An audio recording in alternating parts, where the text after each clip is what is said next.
G'day friends, welcome to Mermay. I don't know the day.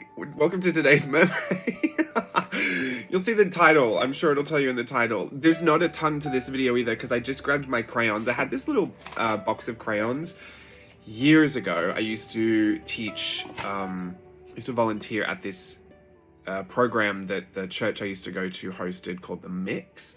And I taught art and art journaling.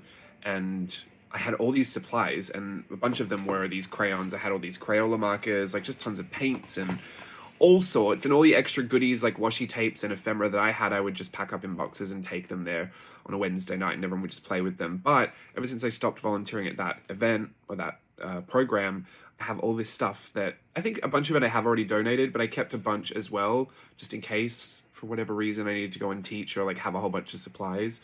But I have a whole bunch of those crayons, so I had sorted them out the other day and had them in this little tub, and anything that ends up in a little tub like this that goes near my desk gets used. So as soon as I put them on my desk, I felt like, well, I'll use them. So that's what this video is really, just a whole bunch of crayon sketching, which I had a good time doing. Honestly, I was more Mary Blair-esque inspired for these, very simple, kind of very naive looking drawings.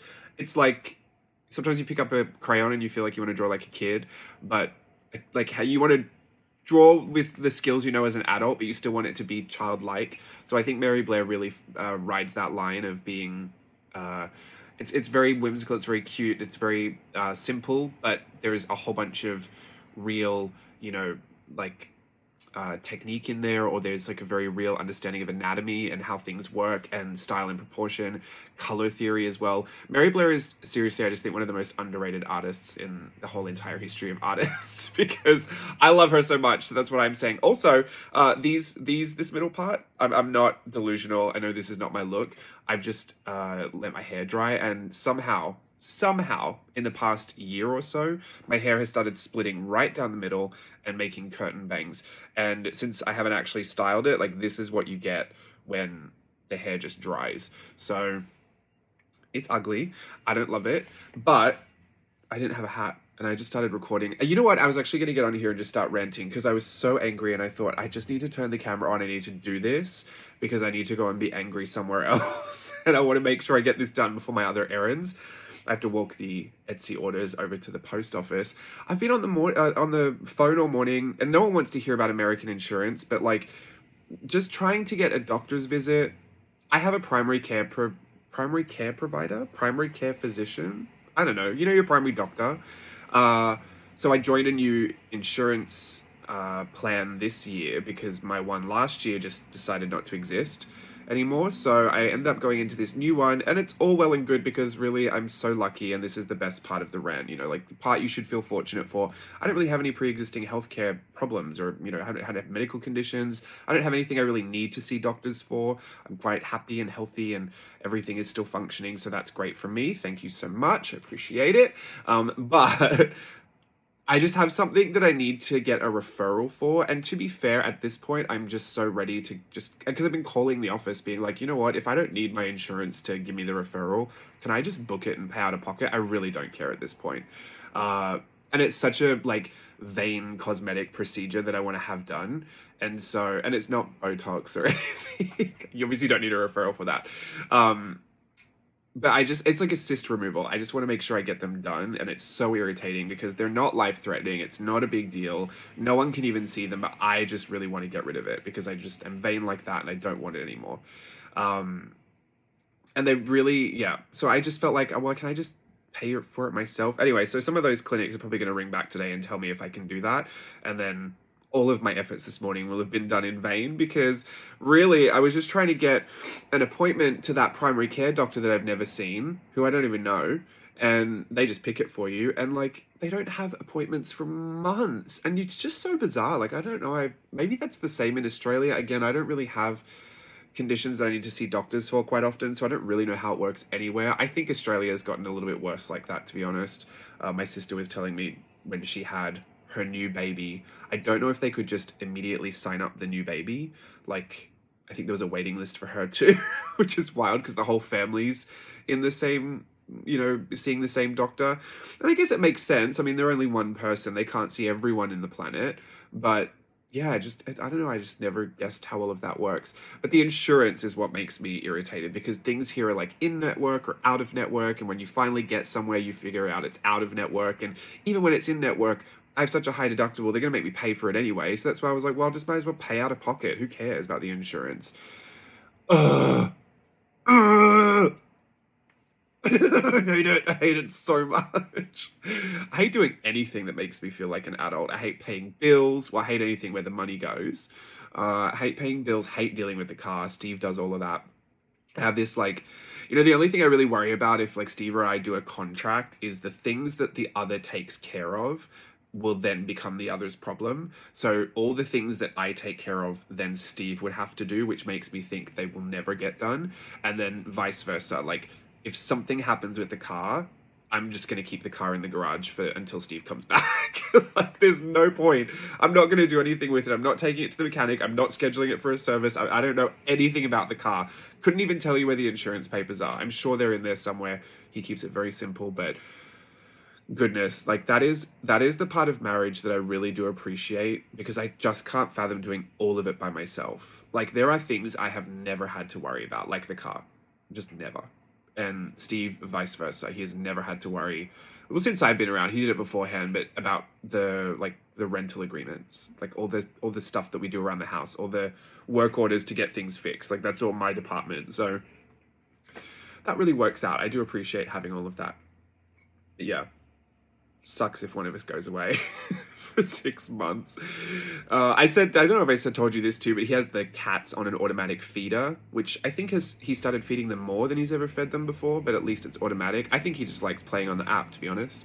But he has the cats on an automatic feeder, and I was like, well, what am I going to do? Like, if it stops working, how am I going to feed the cats? Like, the cats are going to starve, as if they couldn't be fed without that. Like as if I couldn't just pour some in a bowl like I used to do before I had the automatic feeder. In my head, that was the only way they could get fed. And I was even thinking, like, what if Steve loses his phone? Like, this is going to be terrible. What are we going to do with the poor cats? They won't be able to eat. My brain. So, well, I guess I've ranted it all out now. Sorry about that. I guess I'm... Do you mind that I had to share that with you today?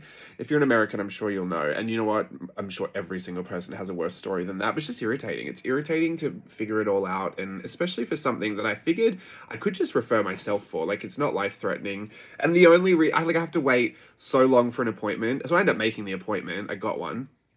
And I ended up making it to get the referral. Like, that's just so bizarre to me. I just have to go and see this guy so that he can say I can go and see the other guy.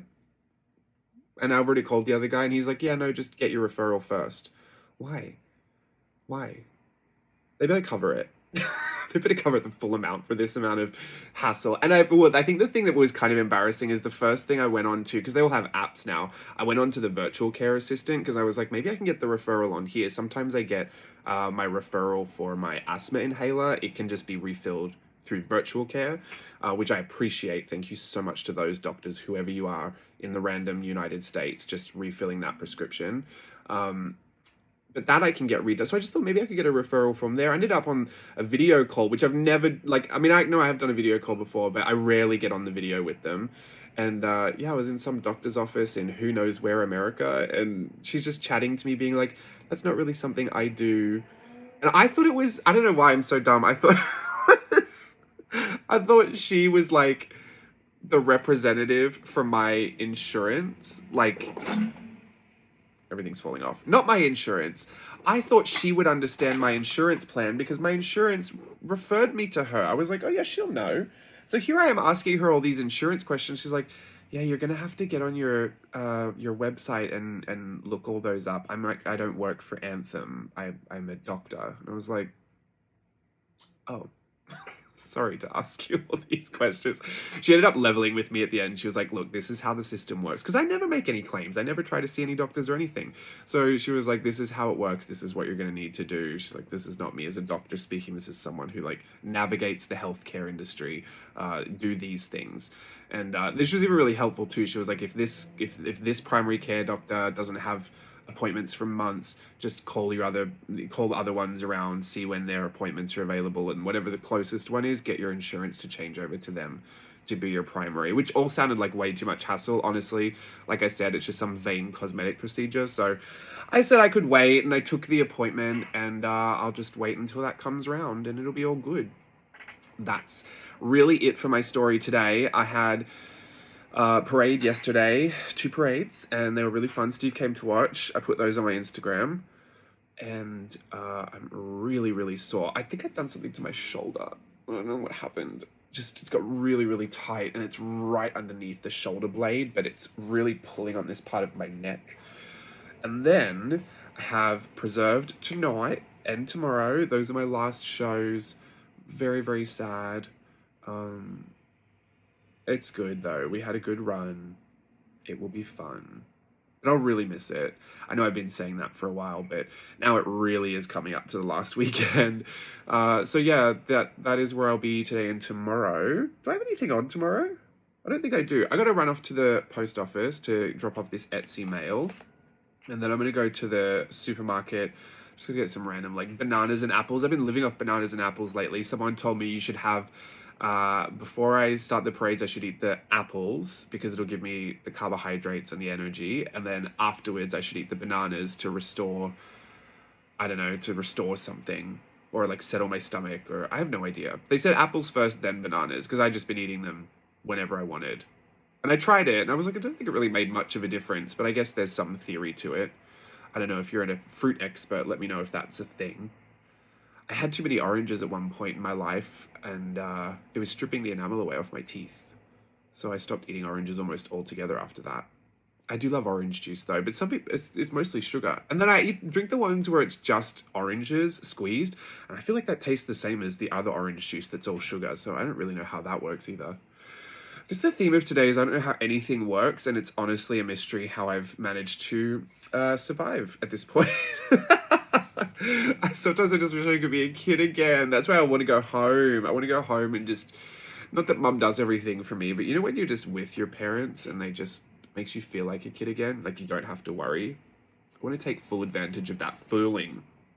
Anyway, that's it for me today. Have a lovely Mermay. It's Friday. I don't have a different Friday video for you today. Mermay was really supposed to be all of this month, but I did upload a flip earlier this week, another chatty full flip of a couple of months in my Hobonichi 5-year journal, so go check that out. I may or may not do another one of those this month because I want to keep chatting through that until I get through the whole journal. But I haven't been doing any other journaling except for Mermay. I'll give you a little sneaky glimpse of what this journal actually looks like because you've just kept seeing it as I flip through it, and I want you to see just how full it's really become. So okay, there you go. That's your sneaky glimpse. Hopefully you could see a tiny bit in the little corner of the screen that I'm up into. Should I just go out with this hair? Should this just be it today? I feel like I look like Rupert Everett from my best friend's wedding. Someone used to say that that was my doppelganger, but the older I get, the less I see that. I think it was just because he had a long face. Anyway. Oh, okay, I gotta go. Have a great day, everyone. Have a great weekend, too. I'll see you tomorrow. Bye.